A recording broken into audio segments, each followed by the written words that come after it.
Welcome to the Deep Dives, Mhm. where we plunge into the stories behind the stories.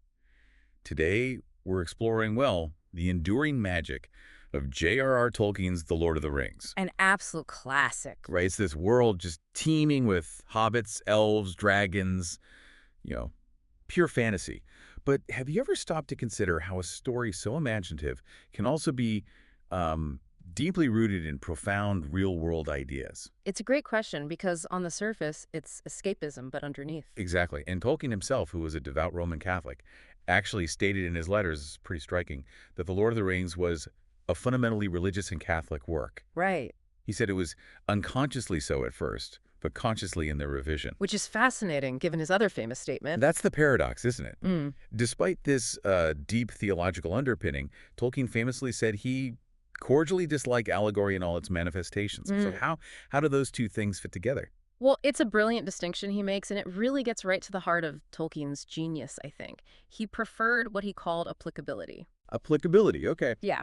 Think of it as a subtler method. It allows you, the reader, to draw moral and spiritual parallels yourself without feeling like you're being hit over the head with a rigid one-to-one symbolic meaning. So it resonates rather than dictates. Precisely.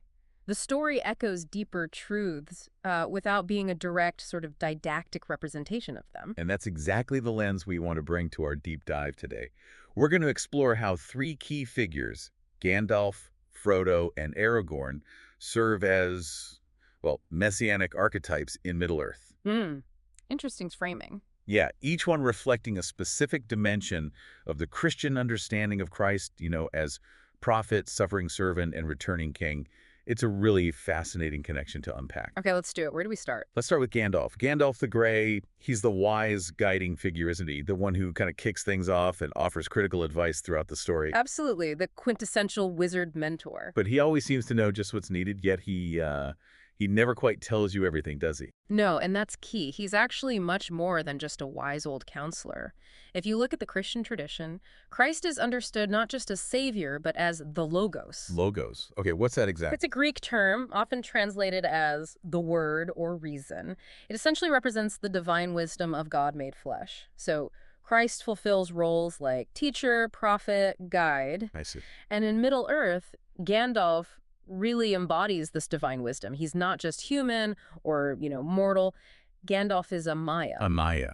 Fire. Like a kind of angelic being. Exactly. A powerful spiritual being sent by the Valar. Think of them as the archangels or principal deities under the ultimate authority of Eru Ilúvatar, who is Tolkien's god figure. Yeah. And Gandalf has a clear mission to help the free peoples resist Sauron. It's even mentioned in Unfinished Tales, I think, that Gandalf was the only one of the 5 wizards who remained faithful. Ah, unlike Saruman. Unlike Saruman, he didn't seek power and domination for himself. And then you have his pivotal sacrifice in return. That's one of the most explicitly Christ-like events in the whole story. The Bridge of Khazad. Yes. His fall with the Balrog. He cries out, "Fly, you fools!" Sacrifices himself for the Fellowship. And after this, titanic battle, he dies. He passes out of thought and time, as the text says. Chilling phrase. It is. But he doesn't stay gone, does he? His return as Gandalf the White, that directly mirrors the resurrection of Christ. Well, he's transformed. Transfigured, yeah. Exalted. He now bears greater authority, greater power. He even tells them, "Naked I was sent back for a brief time until my task is done." Just like Christ is elevated. Gandalf the White now supersedes Saruman. His role is consistently that of a moral and spiritual guide. He's always exhorting, warning, and encouraging, but crucially, never forcing. That famous line comes to mind. All we have to decide is what to do with the time that is given us. Yes. That highlights such a deeply Christian approach to moral agency, guidance without stripping away free will. It really is compelling how his divine nature isn't about brute force, but about sacrifice and, humble guidance. Here's where it gets really interesting. Yeah. If guidance can come through something as dramatic as death and resurrection, how might we spot that kind of wisdom or direction in our own lives? Especially when it doesn't look like a wizard, That's a great question. Maybe it's about looking for wisdom in unexpected places, or perhaps trusting processes that seem to defy simple logic sometimes. Food for thought. Okay, so if Gandalf is that guiding wisdom, Frodo Baggins, he seems to embody a very different aspect of this, doesn't he? Absolutely, a very different archetype. He's definitely not your typical warrior hero. Small hobbit, not a fighter. What is it about his lack of those traditional heroic qualities that makes him so central to Tolkien's Deepu message? That's precisely it. His smallness, his ordinariness, that's key to his role. Fredo embodies the suffering servant. The suffering servant, like from Isaiah. Exactly, echoing the figure in Isaiah 53. The one who bears the burden of evil for others. His journey from the Shire to Mount Doom is, well, it's a true Via Dolorosa, a way of sorrows. You really feel that, the increasing pain. Oh, absolutely. His suffering just intensifies dramatically as he gets closer to Mordor. He's wounded by the Morgul blade, he's tormented by the Eye of Sauron, and he's increasingly crushed by the ring itself. Yeah. It becomes, well, you said it earlier, both a symbol of sin and a cross he has to bear. Yeah. Remember that heartbreaking moment with Sam? I can't do this, Sam. Oh, yeah, and Sam's reply. I know, it's all wrong. By rights, we shouldn't even be here, but we are. It captures it perfectly, doesn't it? This sense of an unasked-for burden, but still the willingness to carry it. Like Christ, Frodo bears the evil he does not commit. He willingly enters the heart of darkness, not for glory, but for this act of total self-offering to destroy the ring. But then, the climax, at the cracks of doom. Right, and crucially, Frodo appears to fail. He claims the ring. The ring is mine. Exactly. But Tolkien weaves something profound into that apparent failure. There's a deeper theology at play. Victory doesn't come through Frodo's strength or his moral perfection. It comes through grace. It comes through grace, yes. Gollum's intervention, which only happens because of Bilbo's earlier act of pity, it shows how mercy can redeem even what justice would abandon. Wow. Frodo is marked forever by it, though. He tells Sam later, I have been too deeply hurt. Where shall I find rest? He can't just go back to the Shire and be normal. So his departure to the west. It functions as his death, in a way. Or maybe a kind of transfiguration. He finds peace, but not in Middle-earth. So what does this mean? This idea of victory through failure is so counterintuitive, especially in heroic stories. Is Tolkien saying that true heroism isn't about, like, perfect actions, but the willingness to bear the load and be open to grace, no matter what? I think that's a huge part of it. It completely flips our usual understanding of triumph, doesn't it?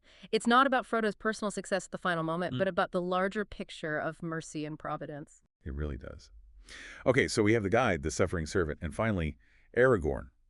He's the embodiment of the returning monarch, right? The answer to Middle-earth's long wait for its true king. Yes, the kingly archetype. Aragorn's role is all about restoration. He's the rightful ruler whose return brings back order, heals the land, establishes peace. It mirrors the expectation of a messianic king in the biblical tradition. And his lineage is crucial. Hugely significant. He traces back through Elros, who is Elrond's brother, remember, and then down through the great kings of old, Elendil and Isildur.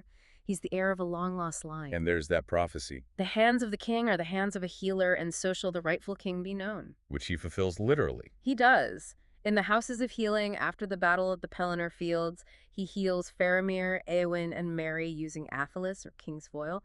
And this isn't just, first aid.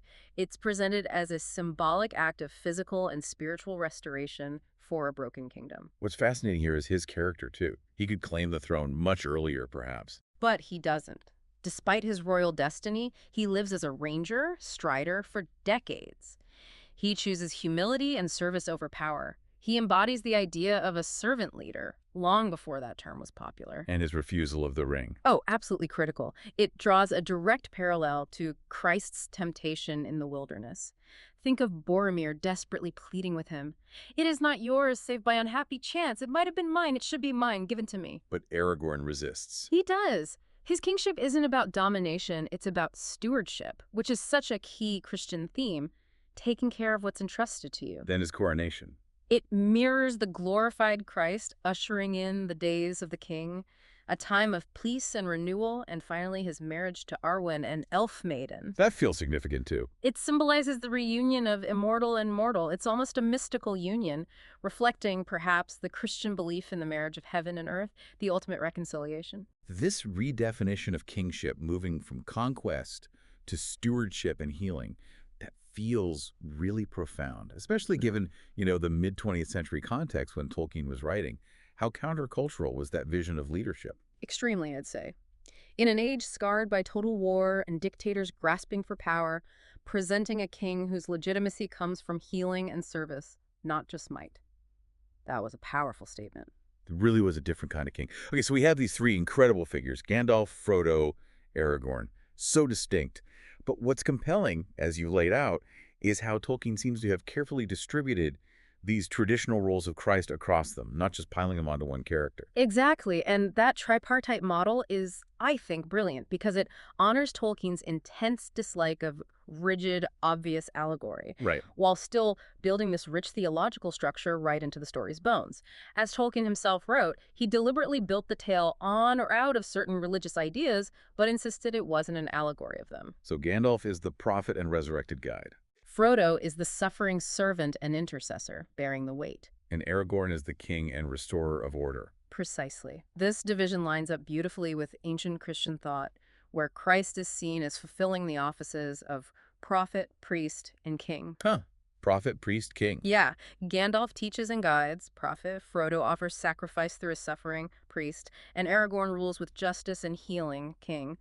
Together they present this complete typology of the Messiah, woven seamlessly into the mythology. If we connect this to the bigger picture, it's quite remarkable how deeply Tolkien managed to embed these, well, profound religious ideas into the very fabric of Middle-earth without it ever feeling preachy. Right, it never feels like a sermon. Not at all.